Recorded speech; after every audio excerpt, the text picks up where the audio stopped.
আসসালামু আলাইকুম রহমতুল্লাহি ওবরকাতুহু। সম্মানিত দর্শক, আমেরিকার কাণ্ডে সারা পৃথিবী তোলপাড়। ক্ষমতার দম্ভ এবং আধুনিক সভ্য যুগে ক্ষমতা যে এতটা নির্মম এবং নিষ্ঠুর হতে পারে, এটি মার্কিন যুক্তরাষ্ট্র সাম্প্রতিক সময় যেটি দেখিয়েছেন তার সঙ্গে মধ্যযুগের কোনো ঘটনারও তুলনা হবে না। মধ্যযুগে রাজা বাদশারা একে অপরের সঙ্গে যুদ্ধ করতেন, সন্ধি করতেন এবং যুদ্ধক্ষেত্রে প্রতিপক্ষের হাতে অনেক রাজা নিহত হতেন।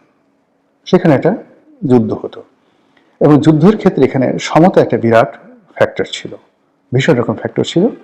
কোনো বড় রাজা সাধারণত ছোট রাজার সঙ্গে যুদ্ধ করতেন না। বড় রাজা ছোট একটা রাজ্য আক্রমণ করে নিজেদের হাত নষ্ট করতেন না, যুদ্ধ হতো সমানে সমানে। তো সেক্ষেত্রে এখন আমেরিকা যে কাজগুলো করছে সেই কাজগুলো মধ্যযুগে হয়নি। মধ্যযুগে যদি বড় কোনো রাজা চাইতেন যে পার্শ্ববর্তী কোনো রাজাকে পিঠমোড়া করে বেঁধে তারপরে ঘোড়ার পিঠে চড়িয়ে, হাতির পিঠে চড়িয়ে বা টানতে টানতে তার রাজ্যে নিয়ে আসবেন হাত কড়া পরিয়ে, এটা কোনো ব্যাপার ছিল না। কিন্তু এই ঘটনা কখনো মধ্যযুগে ঘটেনি। ওই সময়টাতে রাজনীতিতে রাষ্ট্রতন্ত্রে একটা পারস্পরিক মর্যাদাবোধ, সম্মানবোধ এই জিনিসটি ছিল, যেটা এখন নেই। তো সেই অর্থে এখন বিশ্বের প্রধানতম সুপার পাওয়ার, তাদের আসলে যুদ্ধ করার যদি মরদ থাকতো বা মুরদ থাকতো তাহলে তারা যুদ্ধ করতো রাশিয়ার সঙ্গে। আজ যদি তারা পুতিনকে ধরে নিয়ে যেতে পারতো, চীনের প্রেসিডেন্ট শিকে ধরে নিয়ে যেতে পারতো, কিংবা ভারতের প্রধানমন্ত্রী নরেন্দ্র মোদী তাদেরকে ধরে নিয়ে যেতে পারতো, ইংল্যান্ডের প্রধানমন্ত্রী, ফ্রান্সের প্রেসিডেন্ট তাদেরকে ধরে নিয়ে যেতে পারতো, তাহলে বোঝা যেত যে না, বাপের বেটা, সত্যি কথা বাপের বেটা। কিন্তু একই অসভ্যতা নেই। তারা যে কাণ্ড শুরু করেছে, মানে একটা দেশ তেল সম্পদ নিয়ে নিজেরা নিজেদের মধ্যে করে আছে, সেই দেশের উপরে তারা একটা মিথ্যা আরোপ চাপাচ্ছে যে সেই দেশের প্রেসিডেন্ট মাদক চোরা কারবারির সাথে জড়িত এবং আমেরিকাতে যত মাদক আসে সব এই দেশ থেকে আসে। এখন এই দেশ আক্রমণ করে তারপর সেই দেশের প্রেসিডেন্টকে এনে তাদের বিচার করতে হবে। ইতিপূর্বে তারা কি একই কাজ করেছে, জেনারেল নরিয়াগাকে তারা ধরে এনেছিল। তো এই যে আমেরিকার এই কর্মকাণ্ড বা এই সাম্রাজ্যবাদী নীতির ফলে সমস্ত বিশ্ব নড়ে চড়ে বসেছে। ভেনেজুয়েলার সাধারণ জনগণ রাস্তায় নেমেছে এবং সঙ্গতের কারণে তারা নামবে। যে কোনো মানুষের যদি আত্মমর্যাদাবোধ, ন্যূনতম আত্মমর্যাদাবোধ থাকে, তিনি কখনো চাইবেন না যে ভিন দেশের কোনো রাষ্ট্রশক্তি এসে তাদের দেশের মন্ত্রী, প্রধানমন্ত্রী বা রাষ্ট্রপ্রধানকে একেবারে গাড়িতে করে তুলে নিয়ে যাক হাত করা পড়া অবস্থা। এটা একটা জাতিসত্তার জন্য অপমান। এবং কোনো মানুষের ন্যূনতম মর্যাদা বোধ থাকে তারা কিন্তু ঘুমাতে পারবে না, এটাই স্বাভাবিক। ভেনেজুয়েলার মানুষ ঘুমাতে পারছে না। দ্বিতীয়ত, তারা পৃথিবীর সবচেয়ে বড় তেল রিজার্ভকারী দেশ। বিশ্বের 20% তেল এখন ভেনেজুয়েলাতে রয়েছে, যে তেলের মূল্য হলো $20 ট্রিলিয়ন। এখন এই তেল দখল করার জন্য আমেরিকা যে চক্রান্ত করছে, এটা পৃথিবীর যে কোনো বোকালোক বুঝে। আর এই কাজ করে ডোনাল্ড ট্রাম্প নিজেকে অনেকটা বেসামাল বানিয়ে ফেলেছেন, মোর দ্যান হিটলার। হিটলারের পোল্যান্ড আক্রমণ এবং দ্বিতীয় বিশ্বযুদ্ধের যে সূচনা, ওই সময়টাতে আপনারা যারা হিটলারকে মূল্যায়ন করবেন, ওই সময়টাতে জার্মান বাহিনীর আধিপত্যবাদ যারা দেখবেন, পরবর্তীতে ফ্রান্স দখল, ইটালি দখল, স্পেন দখল। ইটালিতে তারা দখল করেনি, স্পেন দখল করেছিল। এই সব মিলিয়ে রাশিয়াতে আক্রমণ, সারা ইউরোপকে তছনছ করে দিয়েছিল হিটলার। এখন এই যে ভেনেজুয়েলার যে আক্রমণ, সে আক্রমণ এটা তাদের পোল্যান্ড আক্রমণের মতো ঘটনা ঘটলো।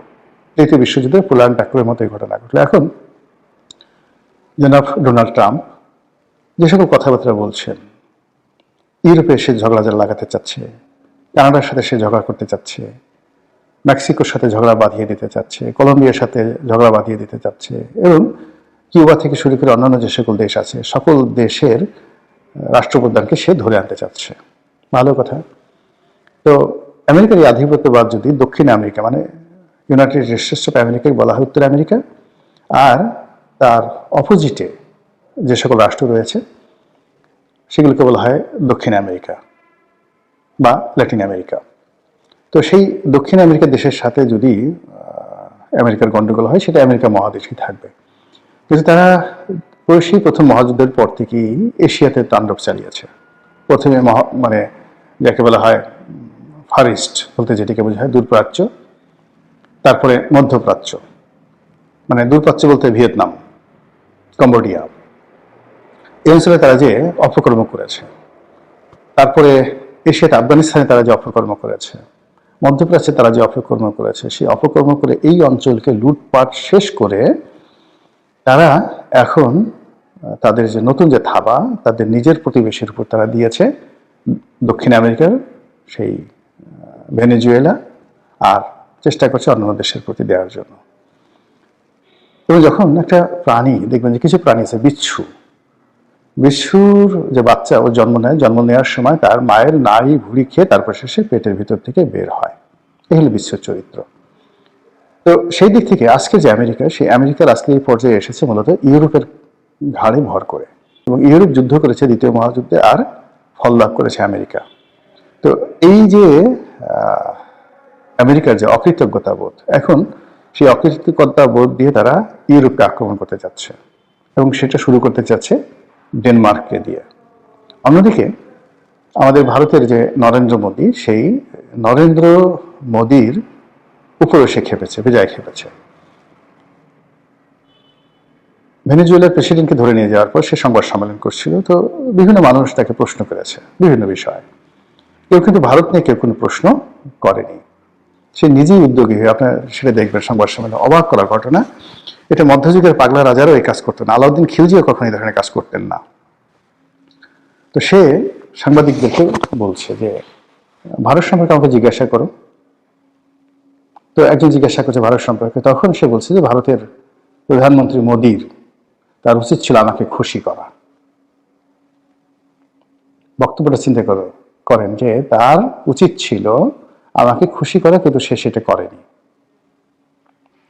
করেনি, কাজেই তাকে দুর্ভোগ পোহাতে হবে। মানে আগের দিনে যেটা হতো যে দিল্লিতে কোনো সম্রাট বসতো, বা ইংল্যান্ডে কোনো সিংহাসনে বসতো, অন্যান্য করদ রাজা যারা ছিলেন তাদেরকে বিভিন্ন রকম উপহার পাঠিয়ে দিয়ে তারপরে নিজেদের গদি রক্ষা করতে হতো। একইভাবে মিস্টার নরেন্দ্র মোদী, তার কাছ থেকে ডোনাল্ড ট্রাম্পের যে আশা, সেটা হলো নরেন্দ্র মোদী তাকে খুশি করবে। এখন নরেন্দ্র মোদী সেটা করেনি, সে রাশিয়া থেকে তেল কিনছে, ইরানের সাথে সম্পর্ক বজায় রক্ষা করে চলেছে, এবং আমেরিকা সেখানে যে ট্যারিফ দিয়েছে সেই ট্যারিফকে সে পাত্তাই দিচ্ছে না। এখন ভারতের যারা মূলধারার গণমাধ্যম, তারা এই যে ডোনাল্ড ট্রাম্পের এই বক্তব্যে ভীষণ রকম খেপেছে। তারা বলেছে যে আমাদের আমেরিকার সাথে ব্যবসা বাণিজ্যের দরকার নেই, প্রয়োজন হলে আমরা সামরিক শক্তি ব্যবহার করব, এবং আমেরিকার এই এশিয়াতে যত রকম স্থাপনা রয়েছে, আমরা দরকার হলে চীনের সাথে সকল বিরোধ মিটিয়ে ফেলবো, আমরা দরকার হলে রাশিয়ার সঙ্গে কৌশলগত মিত্রতা করবো, কিন্তু আমেরিকার এই ধরনের অপমান আমরা আর সহ্য করব না। আবার অন্যদিকে আর এক পক্ষ বলার চেষ্টা করছেন যে এই মুহূর্তে ভারতের যে ইকোনমি গুগল কেন্দ্রিক, ইউটিউব কেন্দ্রিক, মাইক্রোসফট কেন্দ্রিক, প্রযুক্তি কেন্দ্রিক, সবকিছু আসলে আমেরিকার প্রযুক্তিতে চলে। এমনকি তাদের যে এভিয়েশন ব্যবসা, পেট্রোলিয়াম ব্যবসা, সবই মানে হার্ডওয়্যার যাদেরই থাকুক না কেন, সফটওয়্যারটা আমেরিকান। কাজে আমেরিকার সাথে এই মুহূর্তে দ্বন্দ্ব সংঘাতে জড়িয়ে যাওয়া ঠিক হবে না। যদি আমেরিকা অ্যাপেলকে দিয়ে তাদের পুঁজি প্রত্যাহার করিয়ে নেয়, KFC, Pizza Hut, YouTube, Google, Facebook সবাই যদি ভারত থেকে তাদের ব্যবসাপাতি গুটিয়ে নেয়, ভারতের অর্থনীতি দেউলিয়া হয়ে পড়বে জাস্ট 24 ঘন্টার মধ্যে।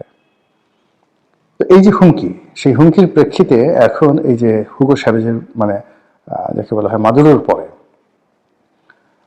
নরেন্দ্র মোদীর নাম উচ্চারণ করেছে ডোনাল্ড ট্রাম্প, ফলে এটা এখানে থেমে থাকবে না।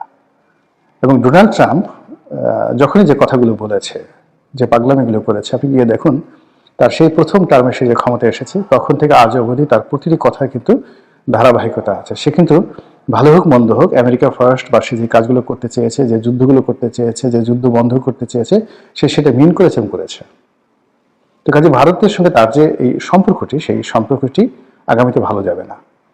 আর সেক্ষেত্রে ভারতকে সাহায্য করার জন্য যদি আমেরিকা বাংলাদেশকে ব্যবহার করে, এখানে ডিপ স্টেটের কার্যক্রম আবার নতুন করে চালু করে, তারপর এখানে যদি তারা আফগানিস্তানের মতো আল কায়দা তৈরি করে কেবলমাত্র ভারতকে দমন করার জন্য, তারা সব পারে। তারা যদি এই বাংলাদেশে জঙ্গিবাদকে উস্কে দেয়, তারা যদি বাংলাদেশে তালেবানি রাষ্ট্র কায়েম করে ফেলে কেবলমাত্র ভারতকে শিক্ষা দেওয়ার জন্য, এটা কিচ্ছু না, একেবারে স্বাভাবিক ওয়ান টু বিষয়। এবং সেই কাজটি ভারত যদি করে, আমেরিকা যদি করে, তাহলে ভারত হয়তো সেটা মোকাবেলা করার শক্তি তাদের আছে এবং তারা চেষ্টা করবে, কিন্তু আমাদের কি কোনো প্রস্তুতি আছে? এই যে আমেরিকা এবং ভারতের যে অবস্থা হলো, বা এই যে আমেরিকা এই মুহূর্তে যে নতুন করে উন্মত্ত হয়ে পড়েছে, সেই বিষয়গুলো নিয়ে খোলামেলা কথাবার্তা বলে আমাদের একটি জাতীয় ঐক্যমত গঠন করে অন্তত আমাদের স্বাধীনতার সার্বভৌমত্ব যেন অক্ষুণ্ণ থাকে এবং আমরা যেন কোনো বিদেশি শক্তির দাবিদার হয়ে নিজেদেরকে পাকিস্তানের মতো একটি ব্যর্থ রাষ্ট্রে পরিণত না করি। মহান আল্লাহ আমাদের সবাইকে সেই হেদায়েত দান করুন। আসসালামু আলাইকুম ওয়া রাহমাতুল্লাহি ওয়া বারাকাতুহু।